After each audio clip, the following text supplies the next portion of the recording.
Oke, assalamualaikum warahmatullahi wabarakatuh. Ya, bertemu lagi dengan saya Nurdiansyah Permana. Ya, kali ini saya akan mencoba untuk memberikan sebuah materi tentang konsep pemodelan perangkat lunak di pembelajaran di mata pelajaran pemodelan perangkat lunak, ya, jurusan rekayasa perangkat lunak ataupun RPL. Nah, ini dikhususkan untuk kelas 11 sebenarnya ya. Tapi tidak menuntut kemungkinan bagi yang kuliah juga jika ada pembelajarannya, ya ini akan sangat bermanfaat juga materinya. Karena ini juga mengacu khususnya untuk kelas 11 mengacu kepada eh, buku paket gitu ya. Ini hampir sama lah. Oke, dan ini juga kurikulumnya adalah kurikulum 2013 ya. Revisi 2017 gitu ya.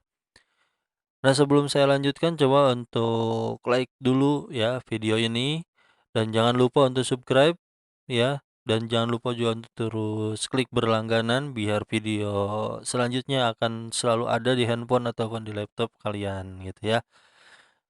Nah, oke, eh ini adalah kita langsung bahas dulu ya.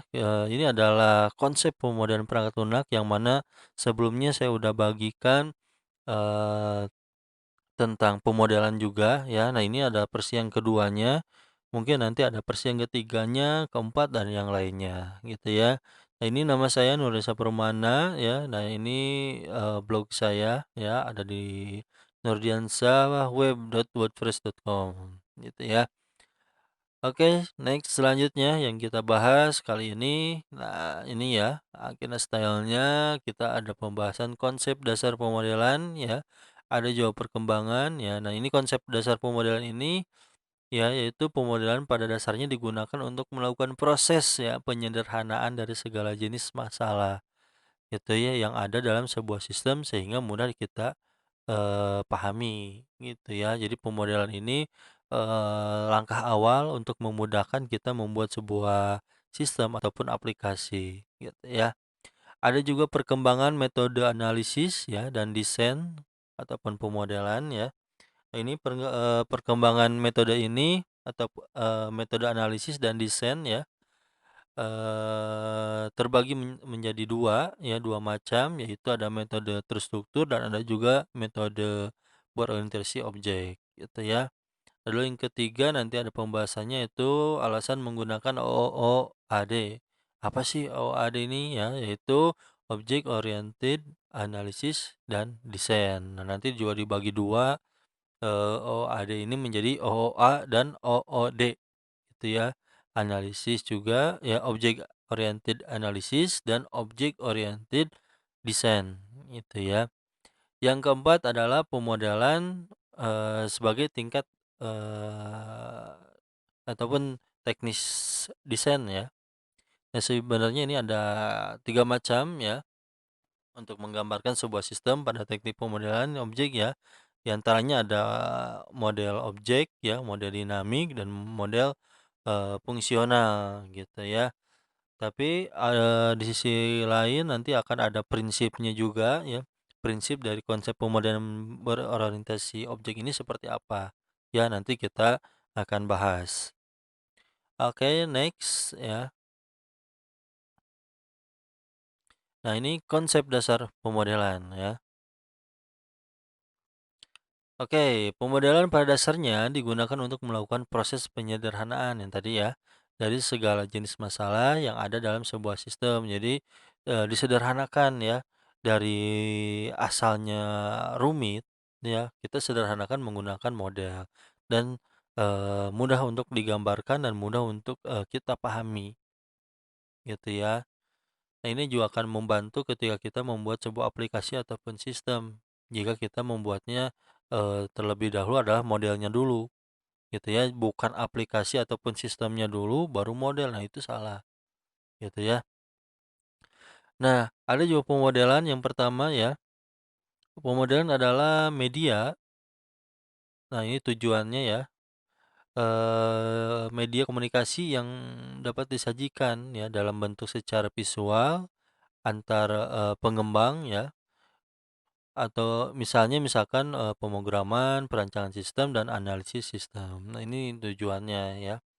Yang kedua adalah pemodelan dapat digunakan sebagai sarana, gitu ya, sarana pendukungnya. Yaitu apa ya, dalam, proses dokumentasi gitu ya. Ini akan, sangat diperlukan buat kedepannya nanti, program kita mau kemana arahnya gitu ya. Bisakah digunakan lagi ataupun misalkan hanya untuk satu kali. Nah, ini tergantung nanti, prosesnya gitu ya. Ada ya juga yang ketiga, pemodelannya dapat digunakan untuk proses pengujian gitu ya, ketika sistem yang dirancang telah selesai gitu ya. Yang keempat adalah pemodelan dapat digunakan untuk ya mendefinisikan struktur dan perilaku sistem serta memberikan gambaran saat kita akan membuat sebuah sistem.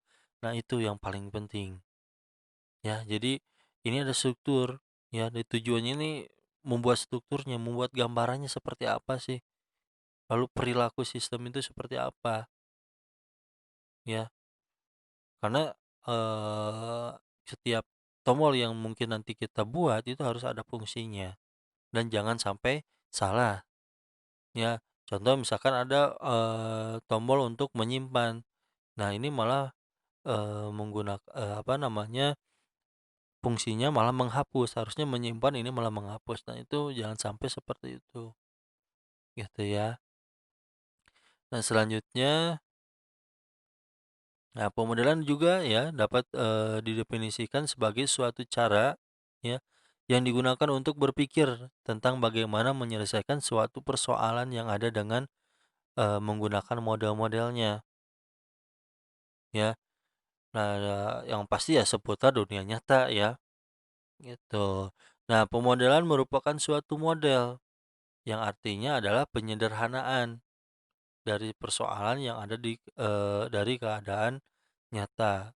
Gitu ya. Jadi ketika kita membuat sebuah aplikasi ataupun sebuah sistem ataupun sebuah web yang kita buat, nah ini langkah awalnya, rancangannya dulu, ada analisis ya. Ya tergantung kita nanti modalnya menggunakan model apa saja sih ya. Kan ada beberapa ya, sebelumnya udah saya sebutkan bahwa ada modal waterfall, prototype, RD dan yang lainnya. Nah, ini kalian nanti ngambilnya kemana arahnya? Ya, tergantung, pilihan kalian sendiri, gitu ya. Nah, selanjutnya ada perkembangan ya, perkembangan metode analisis dan desain. Nah, ini dibagi dua ya, yang pertama ada metode terstruktur ya. Nah, pada metode terstruktur, pendekatan yang dilakukan memiliki fokus pada aliran data ya, dan memperlihatkan hubungan antara objek-objek yang ada, dapat melakukan komunikasi. Gitu ya. Nah, umumnya menggunakan apa sih ya digunakannya? Nah, ini biasanya menggunakan data flow diagram ataupun DFD ya, ada juga IRD ya, gitu ya, entity relationship diagram tuh ya. Nah, ini biasanya ya sering ya kita jumpai nanti. Cuman kali ini saya tidak akan mencoba untuk ke DFD ya, tapi akan mencoba ke aplikasi yang lainnya yaitu Star UML ataupun UML gitu ya. Nanti sambil bahas di tutorial ataupun materi berikutnya ya. Nah, yang berikutnya ada metode berorientasi objek.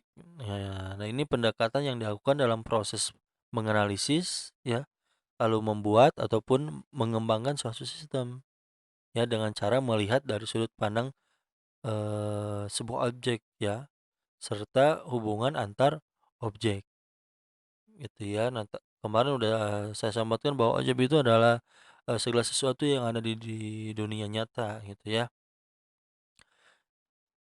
Nah, lalu diagram yang digunakan ini apa saja sih ya, adalah diagram-diagram, ada pada UML. Nah, ini ya yang nanti saya akan coba buatkan tutorial berikutnya atau materi berikutnya nanti ke sini ya. UML adalah Unified Modeling Language ya. Nah, pada pendekatan metode berorientasi objek ya, hal yang harus dipahami apa sih ya? Yang pertama ada konsep OAD. Nah, ini ya, Object Oriented Analysis and Design gitu ya.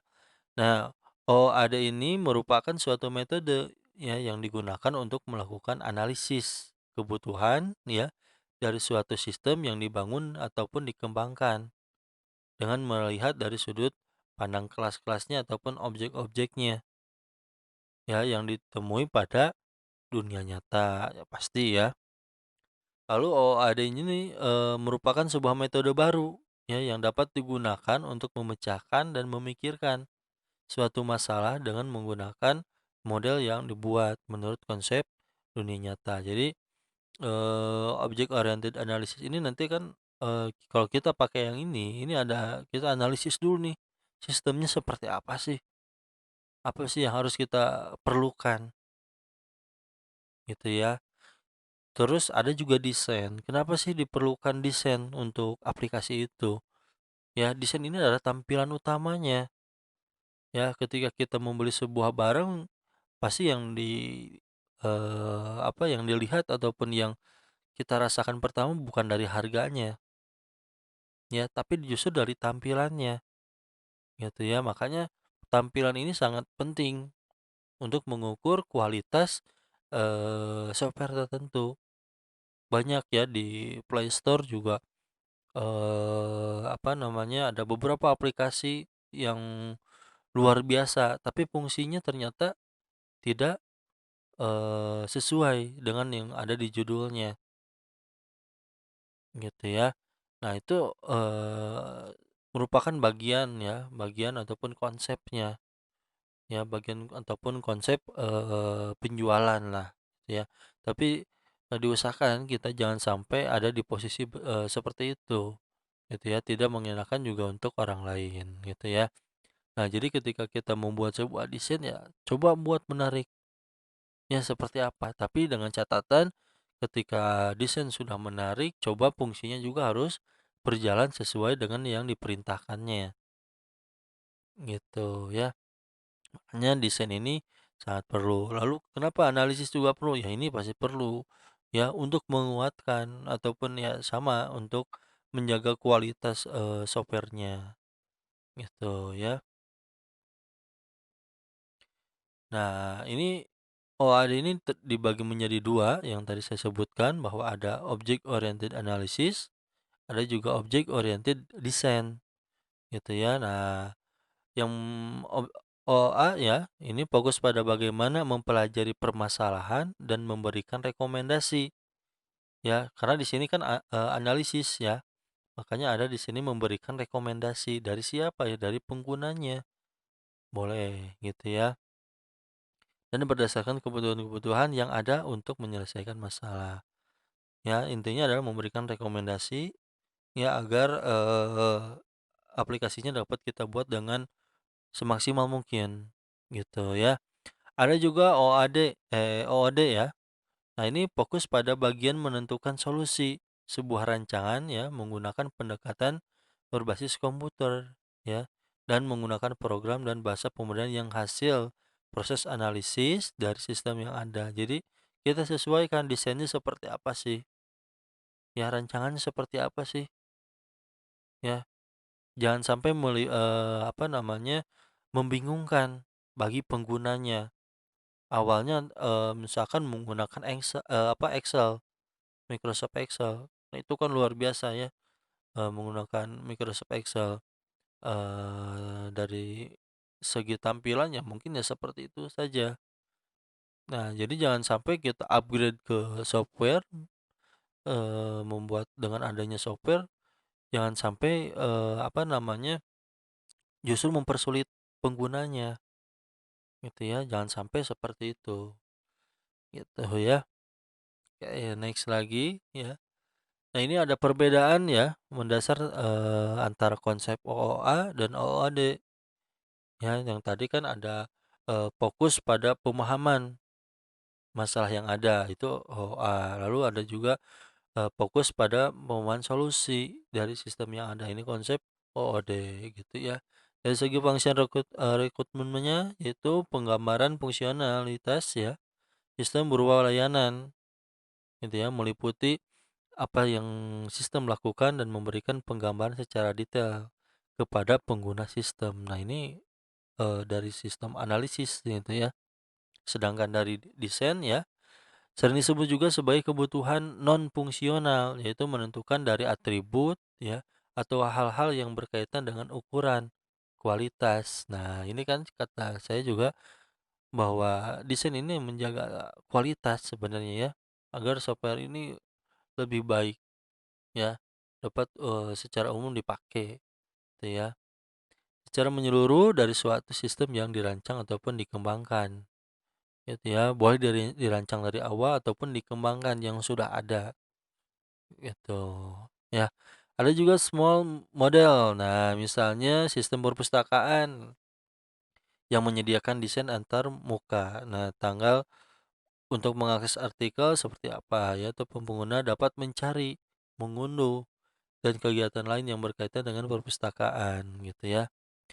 Di mana sistem harus menyediakan program-program yang berkaitan dengan aktivitas tersebut gitu ya, itu ada di sistem analisis gitu ya. Ada juga dari konsep ya, OOD ataupun desain. Nah, contohnya ya dari non fungsional adalah sistem yang ada memiliki hak akses. Ya seperti apa hak aksesnya? Nah, ini contoh setiap aplikasi yang kita buat ini kita gunakan username dan passwordnya ya agar terjaga, agar aman juga untuk kedepannya. Ya, jadi tidak sembarang orang masuk ke dalam sistemnya. Apalagi nanti kita membuat sistem keuangan contoh ya, terus karyawan bisa mengedit jumlah gaji kita, wah itu luar biasa ya kesalahan ya. Asalnya 2 juta menjadi 5 juta, asalnya 5 juta menjadi 20 juta dan lainnya. Ya jangan sampai seperti itu, walaupun mungkin secara pembagian nanti dicek lagi ya tetap gitu ya, ini akan merugikan gitu ya. Karena untuk karyawan terutama pabrik kan nggak mungkin cuman 1 atau 2 orang ya, bahkan ratusan karyawan. Nah itu sebagai contohnya gitu ya. Nah selanjutnya ya, kenapa sih harus menggunakan OAD ya? Nah ini alasannya. Yang pertama ya, perangkat lunak yang dibangun cukup kompleks ya dan terus akan dikembangkan pada masa yang akan datang. Yang kedua adalah pemanfaatan ulang kode program yang dibuat. Jadi bisa mendaur ulang lah ya, yang sudah ada kita edit lagi. Nah ini ya sehingga lebih mencerminkan keadaan yang sesuai dengan dunia nyata. Lalu ada juga lebih mudah untuk dipahami dan lebih tepat dalam proses pengembangan entitas. Ya, entitas di sini adalah objek gitu ya, yang ada sesuai dengan keadaan dunia nyata. Lalu memiliki kestabilan dalam hal ini berkaitan dengan konsep perubahan yang terjadi dalam sebuah sistem yang mengalami perubahan kecil. Ya, kebutuhan tidak akan mengubah secara keseluruhan dari sistem yang dikembangkan. Jadi sangat diperlukan adanya maintenance ya. Nah, ini untuk apa? Untuk perubahan, untuk upgrade biar kualitas software kita ini terjaga dan konsumen juga akan mempercayai selamanya, selama kita ada maintenance, ada perhatian ataupun ada pemeliharaan terhadap software-nya, gitu ya. Lalu juga, lebih mudah untuk melakukan adaptasi sesuai dengan perubahan yang terjadi dalam sebuah sistem, gitu ya. Nah selanjutnya ya, ada pemodelan sebagai teknik, desain. Nah ini dibagi 3 ya. Yang pertama ada model objek, kedua model dinamik, ketiga adalah model fungsional. Nah, kalau untuk model objek ini ya, model objek menggambarkan struktur statis dari suatu objek ya dalam sistem dan relasinya. Nah, jadi ada penggambaran ya, penggambaran struktur kalau di dalam sebuah objek gitu ya. Lalu ada model objek berisi diagram objek. Ya, diagram objek ini adalah graf ya di mana nodenya adalah kelas yang mempunyai relasi antar kelas. Nah, nanti dicontohkan lagi ya.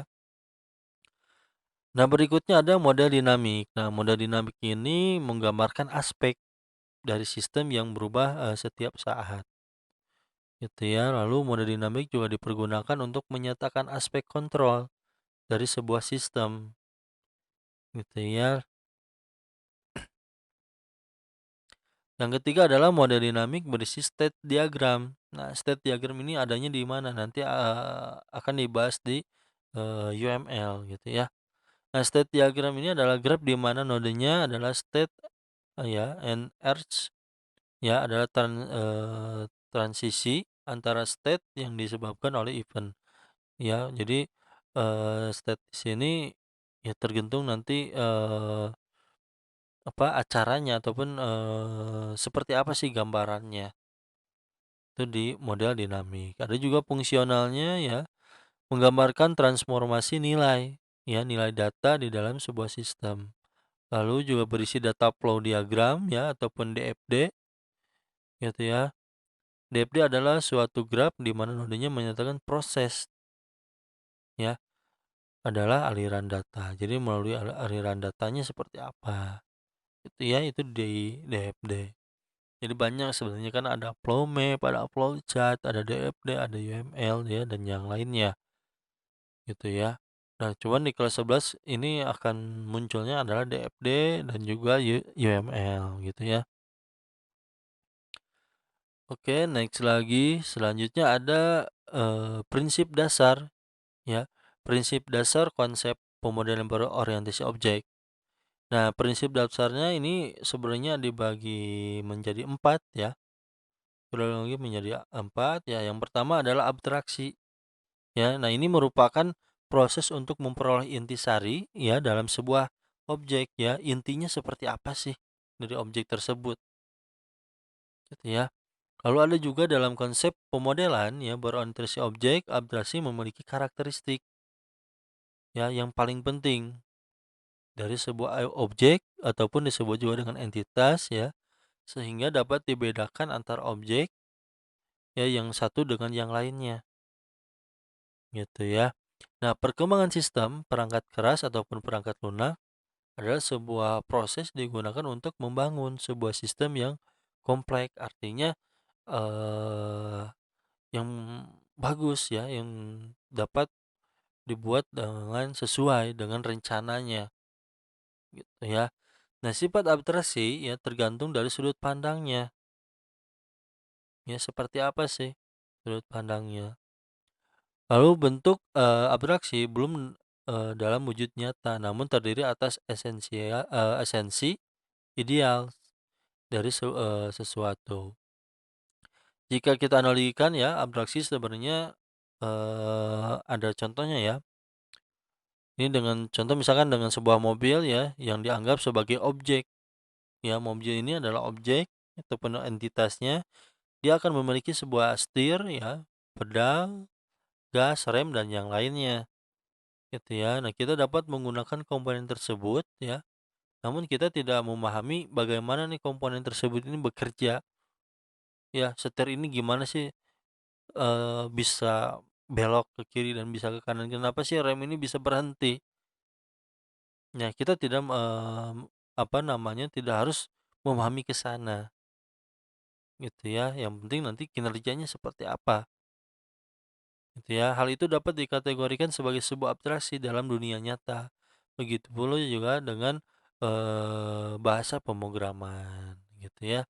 Nah, sebagai contoh di sini ada contoh abstraksi, ya, ini ada kucing dan ikan ya yang memiliki berbagai macam abstraksi sehingga dapat dibedakan antara objek ataupun entitas ya, yang satu dengan yang lainnya. Ya, contoh objek kucing. Nah, ini memiliki abstraksinya apa? Ada telinga, ya, mata, hidung, perut, kaki, dan ekor, gitu ya. Nah, lalu ikan apa saja? Nah, ini ada mulut, ya, mata, ya, perut, juga ada sirip, ada ekor, ya, gitu ya. Nah, begitu pula dengan cara makannya, ya, cara bergeraknya, lalu juga dibedakan dengan antara objek, entitas, ya, entitas satu dengan entitas yang lainnya. Nah, ini ada beberapa kesamaan, gitu ya. Ada beberapa kesamaan, contoh mata, ekor, gitu ya. Oke, next lagi. Nah, ini ada contoh kedua, abstraksi. Nah, ini objeknya adalah seorang guru ya. Objeknya adalah guru, ya, diabstraksikan menjadi sebuah ini. Ada atribut, ada operasi. Ada kelas, ada atribut, ada operasi. Kelas, ya, kelasnya adalah guru, ya, samakan dengan objeknya. Lalu atributnya apa saja sih guru ini yang diperlukan, ya. Ada kode gurunya, ya, ini ada nama guru, ada pendidikan, gitu ya. Lalu misalkan kalau mau ditambahkan mengajarnya mata pelajaran apa, gitu ya. Lalu kelas berapa dia mengajarnya, gitu ya. Nah, lalu juga ada operasi ataupun tindakannya seperti apa. Ini menyimpan data gurunya. Merubah data guru bisa nggak? Bisa. Menghapus data guru ya bisa, gitu ya. Nah, dalam konsep pemodelan abstraksi dapat dilakukan untuk melihat suatu objek yang nyata ke dalam bentuk yang lebih sederhana berupa sebuah model, gitu ya. Nah, makanya dibuatkan seperti ini akan lebih enak, gitu ya. Keperluan akan lebih terperinci sehingga software yang kita buat ini akan menjadi maksimal, gitu ya. Oke, selanjutnya ada juga enkapsulasi. Nah, ini apa sih enkapsulasi ini? Ini merupakan elemen ya yang ada pada pemodelan berorientasi objek yang sifatnya adalah menyembunyikan informasi yang dimiliki oleh sebuah objek, gitu ya. Nah, digunakan dengan tujuan melindungi suatu program agar tidak dapat diakses secara sembarangan oleh program lain. Nah, enkapsulasi ini merupakan konsep dasar pemodelan berorientasi objek ya yang dapat digunakan untuk melakukan pembahasan ruang lingkup, gitu ya. Nah, ini akan juga menjaga ya biar tidak over, gitu ya. Datanya seperti apa sih? Makanya ya tadi kan diperlukan adanya maintenance ya. Itu kalau tidak ada maintenance ya kita juga rugi sebenarnya. Nah, di sini juga ada ada beberapa kriteria ya. Enkapsulasi ya dapat diartikan sebagai berikut. Nah, sebagai dasar untuk pembatasan ruang lingkup program terhadap data yang sedang diproses, gitu ya. Lalu juga ada data dan prosedur atau fungsi yang dikemas ya bersama-sama dalam suatu objek sehingga prosedur ya ataupun fungsi lain dari luar tidak dapat mengaksesnya. Ya, jangan sampai program yang kita buat ini gampang diambil oleh orang lain ataupun dihack oleh orang lain, gitu ya. Nah, ini harus kita maksimalkan. Makanya dengan adanya model program kita akan maksimal, gitu ya. Beda halnya kita buat secara langsung ke aplikasinya tanpa memikirkan modelnya, gitu ya. Nah, berikutnya adalah data terlindungi dari prosedur ataupun objek lain. Nah, kecuali prosedur yang berada dalam sebuah objek itu sendiri. Informasi hiding, nah, terdiri dari pemisah aspek eksternal dari suatu objek yang dapat diakses oleh objek lain, menyatakan suatu proteksi terhadap implementasi internal sebuah ataupun suatu objek, gitu ya. Nah, berikutnya ini sebagai contohnya ya, ada juga pengendara mobil, ada juga jam tangan. Nah, pengendara mobil kita tidak perlu mengetahui secara rinci tentang mobilnya, ini mobilnya tipe apa, gitu ya. Ya kita tidak perlu, yang penting kita bagaimana cara menggunakan ataupun menjalankannya, gitu ya. Contoh ini, misalnya bagaimana proses pembakaran bahan bakar ya. Tadi kita sebenarnya tidak perlu ini proses bahan bakar bensin ataupun bahan bakarnya kenapa sih cepat habis? Nah ini ataupun prosesnya. seperti apa sih pembakarannya pada sebuah mobil, kita nggak usah tahu, ya. Ya kalau emang pengen ya silakan gitu ya, tapi tidak diwajibkan, yang penting kita bisa menyetirnya seperti apa sih, gitu ya. Nah, makanya di sini dikatakan bahwa hal yang paling penting bagi kita adalah bagaimana mengendarai mobil yang dengan benar, gitu ya. Nah, contoh lain ada juga jam tangan yang digunakan untuk mengetahui waktu jam berapa sih, gitu. Namun kita tidak perlu mengetahui bagaimana proses kerjanya dari jam tersebut, ya perpindahan detik ke detik, ya. Nah, nggak usah ya.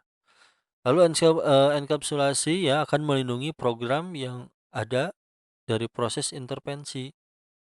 Ya, program lain yang akan dipengaruhi dan tetap mempertahankan konsep awal yang dibuat, gitu ya. Berikutnya yang ketiga, ini adalah modularitas ya. Nah, merupakan sebuah konsep yang ada dalam pemodelan berorientasi objek dengan cara memecah ataupun membagi suatu yang kompleks ya menjadi bagian-bagian yang kecil dan mudah diatur, sehingga orang akan memahami sistem yang kompleks menjadi sederhana. Nah, makanya dengan adanya model ini kita menyederhanakan aplikasinya gitu ya, biar cepat ya, biar dapat diakses dengan baik dan benar gitu ya. Nah, contohnya ya ini adalah sebuah sepeda ya, yang mana setiap bagian memiliki fungsi yang spesifik ya, misalnya pedal untuk memutar gitu ya, dan rem untuk memperlambat laju sepeda. Nah, semua bagian memiliki eee, membentuk sistem yang kompleks sehingga sepeda dapat bergerak gitu ya. Jadi saling, apa namanya, saling terkait tapi dan masing-masing juga mempunyai penggunaannya masing-masing, ya tersendiri lah. Gitu. Begitu juga dengan program dapat dipecah, ya, dipecah menjadi modul-modul yang sederhana dan mudah dipahami. Gitu ya. Begitupun juga di program sebenarnya kita bisa akali dengan beberapa modul ya. Jadi satu sintak atau satu kode bisa dipakai untuk beberapa forum gitu ya. Nah, contoh kan ini ya, ada sepeda, ada pedalnya seperti apa, rantai ya, roda belakang. Nah, ini contoh-contohnya ya. Lalu ada yang terakhir adalah prinsip dari konsep pemodelan ya berorientasi objek, yaitu hierarki ya. Nah, ini merupakan konsep pemodelan berorientasi objek ya yang berkaitan dengan abstraksi dan modularitas tadi ya, yaitu berupa pembagian objek berdasarkan urutan dan pengelompokan gitu ya. Nah, contoh ada unggas. Unggas ini kan pengelompokan ya. Sepeda juga pengelompokan. Gitu ya. Unggas apa saja sih? Ada ayam, ada burung, ada bebek. Ayam juga nanti kan ada terbagi lagi, ada ayam kampung, ada ayam hutan, ada juga ayam sayur, ya, dan yang lainnya. Banyak ya. Begitupun juga sepeda, ya. Ketika kita turunkan juga ada sepeda gunung, sepeda balap, ada juga sepeda motor. Nah, sepeda motor dibagi lagi. Contoh misalkan ada motor Honda, motor Yamaha. Nah, ini akan tergantung turunannya, gitu ya. Nah, sebagai contoh konsep hierarki merupakan dasar dari pemodelan berorientasi objek. Ya, ini contohnya adalah unggas dan sepeda memiliki tingkatan ataupun hierarki sesuai dengan urutan dan pengelompokannya. Gitu ya. Jadi ini sangat diperlukan ya, sangat diperlukan pemodelan ini sebagai dasar dari pembuatan sebuah aplikasi biar cepat, biar aman, biar dapat terkendali gitu ya dan menjaga sebuah kualitas dari aplikasi ataupun software yang kita buat. Ya, karena kenapa kualitas itu kuncinya. ya. Karena semakin kualitas kita terjaga, semakin orang dapat mempercayai kita gitu ya, mempercayai kita, dan kita akan banyak mempunyai beberapa order nantinya, orderan ataupun proyekan gitu ya. Tadi kan udah ada beberapa, udah saya jelaskan. Nanti di video berikutnya mungkin akan ada konsep utamanya seperti apa sih dari apa pemodelan orientasi objek ini gitu ya. Masih banyak ya, kelas juga belum saya bahas, nanti di pertemuan berikutnya akan saya bahas seperti apa sih kelas ya, seperti apa sih atributnya gitu ya, dan yang lainnya. Nah, itu saja untuk materi hari ini ya, untuk materi pembelajaran hari ini. Terima kasih bagi yang sudah menonton sampai beres ya, dan apalagi untuk mencatatnya, terima kasih ya. Dan jangan lupa untuk selalu like ya, subscribe, dan jangan lupa juga bagikan kepada temannya gitu ya, agar video ini menjadi viral ya, video pembelajaran kita menjadi viral gitu ya. Oke, terima kasih. Itu saja materi hari ini ya. Terima kasih. Mudah-mudahan bermanfaat untuk kita semua, khususnya bagi saya, dan khususnya untuk siswa kelas 11 ya, RPL di SMK Budi Bakti Ciwidey. Oke, kalau gitu saya pamit ya. Terima kasih. Assalamualaikum warahmatullahi wabarakatuh.